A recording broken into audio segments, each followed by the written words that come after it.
അസ്സലാമു ഫ്രണ്ട്സ്, ഇന്നത്തെ വീഡിയോ എന്ന് പറയുന്നത് ഒരു ഈവനിങ് വ്ളോഗാണ്. അല്ലെങ്കിൽ തിരിച്ചെത്തിയതിൻ്റെ ശേഷം വീഡിയോസ് ഒന്നും ഷൂട്ട് ചെയ്യാൻ പറ്റിയിട്ടുണ്ടായിരുന്നില്ല. സാധനങ്ങൾ എടുത്തു വെക്കലും അറേഞ്ച് ചെയ്യലൊക്കെ ആയിട്ട് ഫുള്ള് ബിസി ആയിപ്പോയി. ഇന്ന് കുറേ ദിവസമായിട്ട് റൂമിൻ്റെ ഉള്ളിൽ തന്നെയാണ്. ഇന്നൊന്ന് പുറത്തേക്ക് ഇറങ്ങാമെന്ന് കരുതി. അപ്പോൾ ചായയൊക്കെ കഴിഞ്ഞ് മോനെയും കൂട്ടി ഒന്ന് പുറത്തേക്ക് ഇറങ്ങിയതാണ്. ഞങ്ങൾ റൂമിൻ്റെ തൊട്ടടുത്തായിട്ട് തന്നെ ഒരു 1.5 കിലോമീറ്റർ ദൂരത്തിൽ ഒരു ലുലു മാളുണ്ട്. അപ്പോൾ എനിക്കൊരു നടത്തുമാവും, മോനിക്ക് കുറച്ച് സമയം അവിടെ കളിക്കുകയും ചെയ്യാമെന്ന് കരുതി ഞങ്ങൾ പോയതാണ്. മോനും ഞാനും കൂടി അവിടെ കുറച്ച് നേരം കളിച്ച് കുറച്ച് സമയം സ്പെൻഡ് ചെയ്തതിന് ശേഷം തിരിച്ചു പോന്നു. വരുന്ന വരുത്തിൽ ഒരു റൂമിൻ്റെ മുന്നിലായിട്ട് കഞ്ഞിക്കുറുക്കൽ കണ്ടപ്പോൾ അവരുടെ അടുത്ത് ചോദിച്ചപ്പോൾ എടുത്തോളൂ പറഞ്ഞപ്പോൾ ഒരു കഷ്ണം കഞ്ഞിക്കുറുക്കലൊക്കെ പൊട്ടിച്ച് ഞാൻ കുറച്ചായിട്ട് ഓരോന്നിങ്ങനെ കുഴിച്ചിടും. ചിലതൊക്കെ നന്നായിട്ട് ഉണ്ടാവുന്നുണ്ട്, പക്ഷെ ചിലതൊക്കെ അങ്ങ് പോവുകയും ചെയ്യും. അപ്പോൾ ഇത് ഞങ്ങളുടെ റൂമിലേക്ക് പോകുന്ന വഴിയാണ്. അവിടെ ഇപ്പോൾ കഞ്ഞിക്കുറുക്കലിന് തിരിച്ച് പോകുന്ന വഴിയിലുണ്ട് കണ്ണിങ്ങനെ തിളങ്ങുന്നുണ്ടപ്പോൾ ഞാൻ എന്താണെന്ന് ഇങ്ങനെ സൂക്ഷിച്ച് നോക്കിയപ്പോഴാണ് നിറച്ച് പൂച്ചക്കുഞ്ഞുങ്ങൾ. കാണാൻ നല്ല ഭംഗിയുണ്ട് അല്ലേ, എനിക്ക് ഭയങ്കര ഇഷ്ടമാണ് കാണാനൊക്കെ. പക്ഷേ എനിക്ക് തൊടാൻ ഭയങ്കര പേടിയാണ്. മക്കളെപ്പോഴും വീട്ടിലേക്ക് ഒന്നിന് കൊണ്ടുവരട്ടെ എന്ന് പറഞ്ഞുകൊണ്ടിരിക്കും. പക്ഷേ എനിക്ക് പേടിയായതുകൊണ്ട് ഞാൻ ഇതുവരെ അവരെ സമ്മതിച്ചിട്ടില്ല.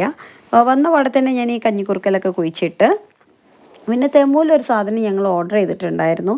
വേറെ ഒന്നുമല്ല, ഒരു ഹാങ്കറാണ്, ഹാങ്കറിൻ്റെ ഒരു സെറ്റ്. ഇപ്പോൾ 2 എണ്ണമാണ് ഞാൻ ഓർഡർ ചെയ്തിട്ടുണ്ടായിരുന്നത്.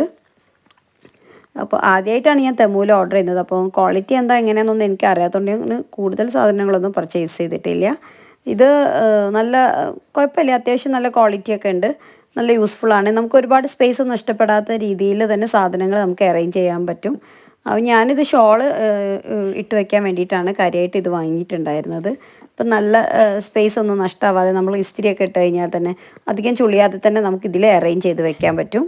പിന്നെ ഇന്നൊരു സ്പെഷ്യലായിട്ട് ഫുഡ് ഉണ്ടാക്കാമെന്ന് കരുതി ബട്ടർ ചിക്കനാണ്. ഫദ്വാസ് കിച്ചൻ എന്ന് പറയുന്ന ഒരു യൂട്യൂബ് ചാനലിൻ്റെ റെസിപ്പിയാണ് എടുത്തിട്ടുള്ളത്.